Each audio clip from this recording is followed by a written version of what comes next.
Sri Sachidananda Sadguru Sainath Maharaj Ki Jai. Sri Sai Satcharitra, an insight. Episode 248. My humble prostrations at the lotus feet of our Sadguru Sai. By the divine grace of Sai, an attempt has been made to translate the gist of the divine discourse of Sri Ramanathan brother telecasted in Sai TV. This is purely done to share the glory of Sai and his divine teachings with more insight to the aspirants.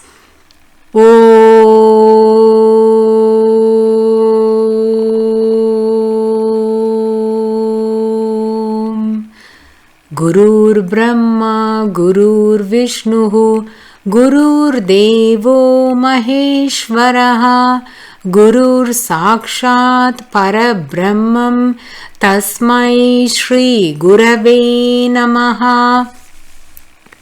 Dear devotees, in the previous episode we listened to the story narrated by the first Goa gentleman to Shama, testifying that whatever Sri Sai Maharaj narrated as parable story was true word to word, as it was his own story. There are different dimensions and reasons for which Sri Sai Maharaj asked Dakshina. It could be to fulfill the forgotten vow to the Lord, or to shower his benevolence upon the family, or accepting donations to eradicate the sins of a person, or for making the person develop a sense of detachment, or reveal some subtle philosophies to the person. As far as this gentleman is concerned, Sri Sai Maharaj collected Dakshina to fulfill his forgotten promise to Lord Datta. Sri Sai Maharaj was completely detached from the affairs of the world. Still, he collected Dakshina to accept the debt owed by a devotee to the Lord, said this Goa gentleman. This statement is not asserted by Shama or by any other close devotee of Sri Sai Maharaj, but devotees, watch carefully. It is told by a person who has come to Shirdi for the first time to have Baba's darshan. He also adds, according to Sri Sai Baba, Artha becomes Anartham. Artha means prosperity or anything that has some monetary value, and Anartham denotes insignificant or unwanted. The Goa gentleman says Sri Sai considers wealth in par with dust. Hemat Panji is referring to an ardent devotee in this connection. It is none other than Mahalsapati, the one lovingly called as Bhagat by Sri Sai Maharaj. Mahalsapati's mind was ever engrossed at the holy feet of Sri Sai Baba. He was living in poverty. His income was only enough to provide 3 square meals for his family. Sri Sai never permitted him to accumulate wealth nor gave any money from the Dakshina amount. Ramanathan brother is giving his perception on this OV of Sri Hemat Panji.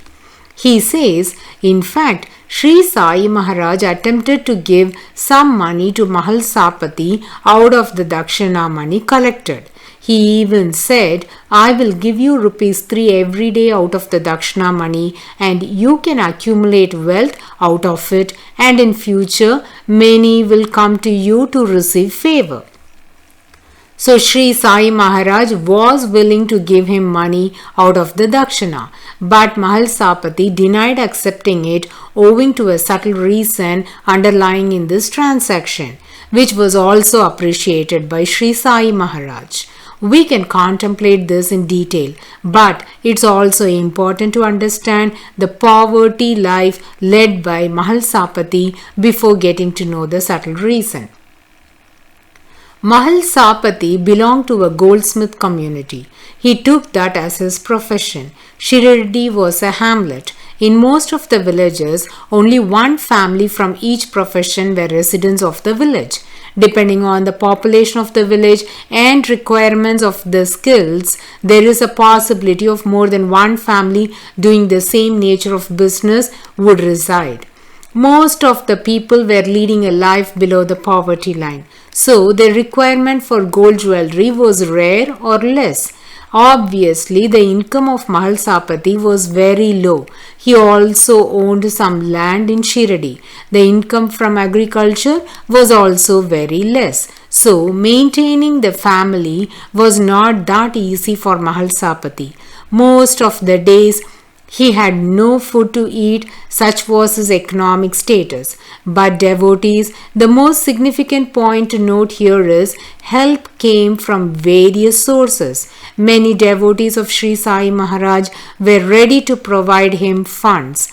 But Mahalsapati never accepted it. Also, Sri Sai Maharaj never entertained those. Mahalsapati's family deity was Lord Kandoba. Devotees might recall that Sri Sai Maharaj's first advent at Shiradi took place at Lord Kandoba temple when he accompanied the marriage party of Chand Patil's family. It was Mahalsapati that welcomed Sri Sai Maharaj as Ya Sai. Mahalsapati also served as a priest of this temple. He served the Lord with great devotion and love. Most of the time, he remained in the temple. Pujya Sri Narasimha Swamiji has given a detailed note describing the unwavering and selfless devotion of Mahalsapati on Lord Kandoba. Sri Sai Maharaj never encouraged the devotees to shift their devotion from their chosen deity or family deity to other forms. He always insisted on continuing their worship as earlier. Same was the case with Mahalsapati also. To recall, for the first time when Sri Sai Maharaj stepped on the grounds of Sri Kandoba temple at Shiradi, Mahalsapati's heart was filled in divine joy and he accosted him saying, Ya Sai. At the same time, when Sri Sai Baba told him that the ambience is very soothing, calm and divine, hence he would love to stay in the Kandoba temple, Mahalsapati was puzzled as the features and the dress, that is the long kafni of Sri Sai, resembled a Mohammedan. Mohammedans don't believe in worship of the forms, so they demolished the statues of deities, and Mahalsapati feared that if Sri Sai Baba is permitted to stay in the temple, then he might destroy the beautiful holy form of his Lord Kandoba. These skeptic thoughts crowded up in his mind, so he immediately said, No, you cannot stay here. Go to the village. There is a dilapidated mosque and you can be there. Sri Sai Baba didn't get upset or angry by this response, but quietly went inside the village and made the mosque his dwelling place. In fact, Mahalsapati is another name for Lord Kandoba. Lord Kandoba has two consorts. One is Mahalsa Devi and the other is Banayi Devi. Mahalsa Devi is considered as a manifestation of goddess Parvati, while Banayi Devi is an incarnation of goddess Ganga, and Lord Kandoba is the Amsa Avatara of Lord Shiva. As Lord Shiva is a consort of Mahalsa Devi, he got the name Mahalsapati. He is also known by various names such as Martanda Bhairava, Malhari or Malhar Kanderaya, Martan, Mahalsapati, and so on. We can find references to all these in Martanda Puranam, as that describes the stories related to the incarnation of Lord Shiva as Kandoba. This scripture is very popular in the states of Maharashtra.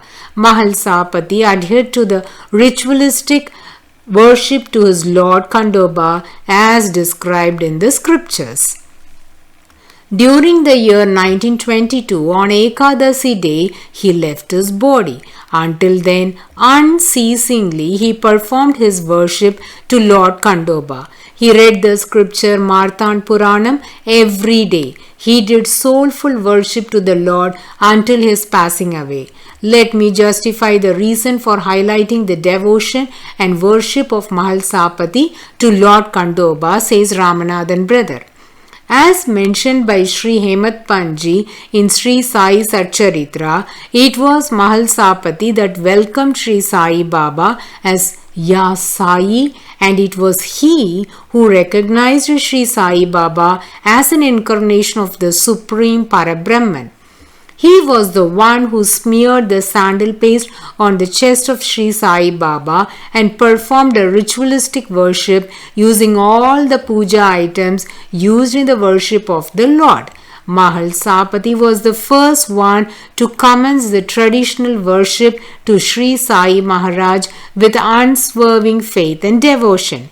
He led the other devotees to this practice, but at the same time, he never gave up his worship to Lord Khandoba and performed it until his death.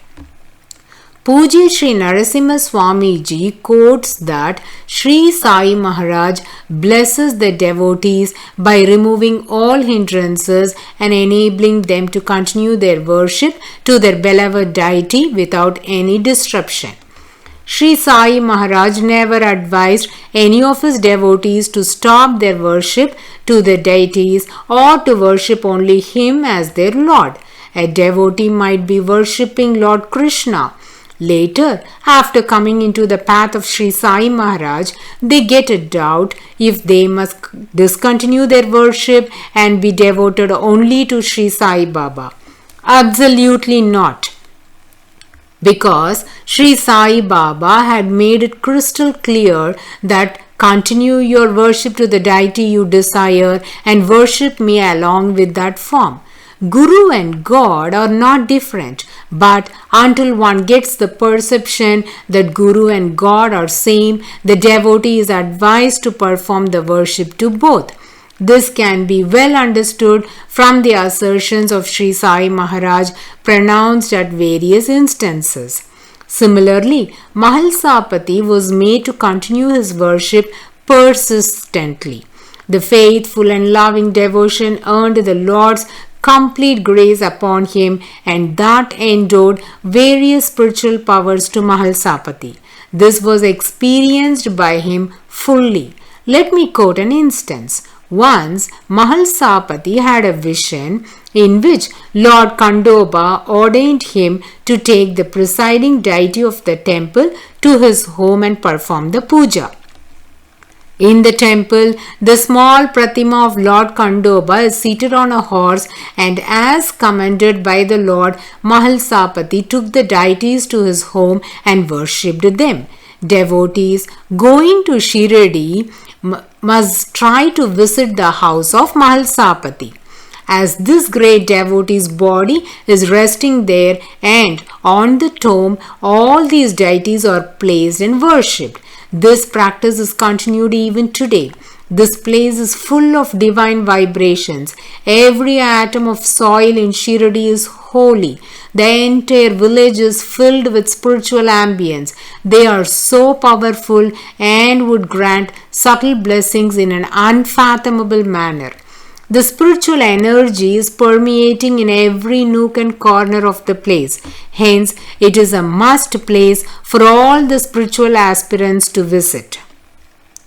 We will be discussing in detail about the significance of Mahalsapati's Samadhi in the coming episodes. To go to Mahalsapati's house, one need to trek a short distance on the street that is exactly opposite to Dwarakamai, and we can find the name board saying Mahalsapati Kutil, a must place for all the devotees to visit. Mahalsapati ji was also blessed with another vision in which Lord Khandoba appeared in the garb of an old Brahmin and asked him, "Should you do these businesses to sustain your life? Can't you survive without doing these jobs?" After questioning, the old man transformed into Lord Khandoba. Devotees might recall that Mahalsapati earned his income only from the goldsmith job and as a farmer. Immediately after this vision, Mahalsapati ji discarded all the tools that he used for doing his goldsmith job. As such, his economic status was very poor. Now it became worse. His faith and devotion towards Lord Khandoba were par excellence, so that he instantly responded to the queries of the Lord. This is one of the reasons that Sri Sai Maharaj addressed Mahalsapati as Bhagat, which means a staunch devotee. Now the family must starve as there was no source of income. At this juncture, Sri Sai Maharaj said, I am giving some amount to all the devotees out of the Dakshina money collected, and I will give you rupees 3 every day from that money, and you can accumulate wealth out of it, and in future many will come to you to receive favor. But Mahalsapati denied it, owing to his unswerving faith on the Lord, and his self-esteem stopped him from doing so. Hemat Panji was astounded by the perseverance and strong determination of Mahalsapati. He says, though his family was below the poverty line, he never accepted any money from Sri Sai Maharaj. Devotees might wonder, if Mahalsapati is considering Sri Sai Baba as an incarnation of the Lord, then why should he think of self-esteem to receive help from Sri Sai Maharaj? Mahalsapati's mind was rooted strongly on a thought that stopped him from taking money from Sri Sai Baba. What was that? Can be heard in the coming episode. Bo to Sri Sai, peace be to all. Om